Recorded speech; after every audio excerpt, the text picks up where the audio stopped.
UN نے Indian کو کہا, انڈین ایمبیسڈر کو بلا کے کہ ڈاکٹر نجیب کو آپ لے لیں, انہوں نے انکار کر دیا. پاکستان نے اس کو پیغام بھیجا تھا کہ آ جاؤ, لیکن وہ شاید پختون ولی پٹھانیت میں آگے نہیں آئے. لیکن اس کا ساتھی سلیمان لائق, اس کا ساتھی جنرل رفیع پاکستان ہے, یہاں ان کو پناہ ملی. اشرف غنی کو یہ بات سمجھ جانی چاہیے, وہ انڈین کو ادھر وہ زیادہ لفٹ نہ کرے. آج ان کے انٹرنس میں بھی انڈین چھائی ہوئے, ان کے کیبنٹ میں چھائی ہوئے.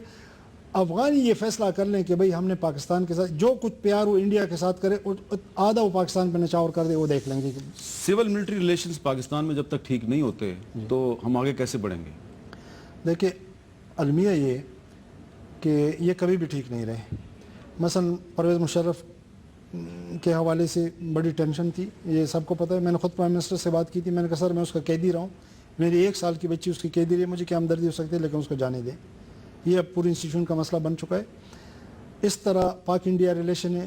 پاک انڈیا ریلیشن کے بارے میں سویلین سوچ سافٹ ہے. آرمی دیکھیں, میں خود آرمی میں, ہمیں پی ایم اے میں توڑ کے جو نئی چیز بناتے ہیں میں سارا اینٹی انڈیا مسئلہ ہوتا ہے, اور ہونا چاہیے, نہیں تو پھر میں کیسے لڑوں گا, گولی کا سامنا کیسے کروں.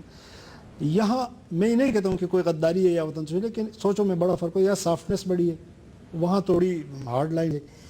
نہیں دیکھیں سافٹ کون ہے انڈیا پہ؟ سویلین سیٹ اپ, چاہے کوئی بھی ہو نا. کسی پاکستان کے سویلین لیڈر نے یہ نہیں کہا کہ مسئلہ کشمیر پہ یونائٹڈ نیشنز کی قراردادیں جو ہیں وہ اب irrelevant ہو چکی ہیں. یہ صرف اور صرف پرویز مشرف نے کہا. نہیں تو پرویز مشرف اس کا حکمران تھا نا. یہ جب حکمران بن جاتے پھر یہ لینیئنٹ ہو جاتے ہیں. نہیں, نواز شریف, آصف زرداری, بینظیر بھٹو, ذوالفقار علی بھٹو, کسی نے کبھی بھی UN ریزولوشنز کو یہ نہیں کہا کہ یہ irrelevant ہیں. میں ایکسیپشنز کی بات نہ کرے. پرویز مشرف نے تو پاکستان کا بیڑا غرق کر دیا. وہ تو ایک ٹیلی فون کال پر ڈھیر ہو گیا تھا. اس نے تو ٹیلی ویژن پہ ہمیں کہا تھا کہ میں صرف ایڈمنسٹریٹر سپورٹ دوں گا. اس نے تو اسلحہ بھی دیا, اس نے تو بیسز بھی دی, اس نے 7,000 جہاز بھی یہاں سے اڑائے. پرویز مشرف تو ایکسیپشن ہے. یہ آج جس صورتحال سے ہم دو چار, وہ تو ادھر سے چل کر واجپئی کے پاس گیا پاکستان, تو اس نے پاکستان کی بے عزتی ہوئی تھی. میں یہ ایک گراؤنڈ ریئلٹی کی بات کر رہا ہوں کہ دیکھیں اس چیز کو برج کرنے کے لیے ہمیں ساتھ چلنا ہے, اس ملک کو مصائب سے نکالنا ہے. یہ اختلافات تو انڈیا میں بھی ہے. اب جب چینی صدر آیا تھا اور جھولا تھا مودی کے ساتھ, تو آرمی چیف نے کیا کیا ادھر چینی بارڈر پہ, تماشا نہیں لگا دیا. میں یہ کہوں گا ہمارے پاس ایک بہترین فارن منسٹر ہونا چاہیے, فل فلیج فارن منسٹر, جو پولیٹیکل مائنڈ بھی ہو, جس کی آرمی میں بھی رسپیکٹ ہو, جس کی سویلین میں بھی رسپیکٹ ہو, جس کی بات کو وزن دیا جائے اور مانی جائے. اور ہمارے پاس اسی طرح ایک ڈیفنس منسٹر ہونا چاہیے. تو ایک اچھا فورن منسٹر اور ایک اچھا defence minister civil military relations کو ٹھیک کر دے. مجھے یقین ہے. بہت بہت شکریہ میجر عامر صاحب. آپ سے مزید باتیں بھی کرتے لیکن ہمارے پاس وقت کی کمی ہے. بہت بہت شکریہ آپ کا. ہم نے آج میجر عامر صاحب سے بات کی. پاکستان کی موجودہ سیاسی صورتحال کو سمجھنے کے لیے ہم نے کچھ ماضی کی جو تاریخ ہے اس کو کنگالنے کی کوشش کی. امید ہے کہ آپ کو ماضی کی روشنی میں موجودہ صورتحال کی کچھ سمجھ آئی ہوگی, اور موجودہ صورتحال کو سامنے رکھ کے آپ مستقبل کے بارے میں بھی اندازہ لگا سکتے ہیں. اجازت دیجیے, اللہ حافظ.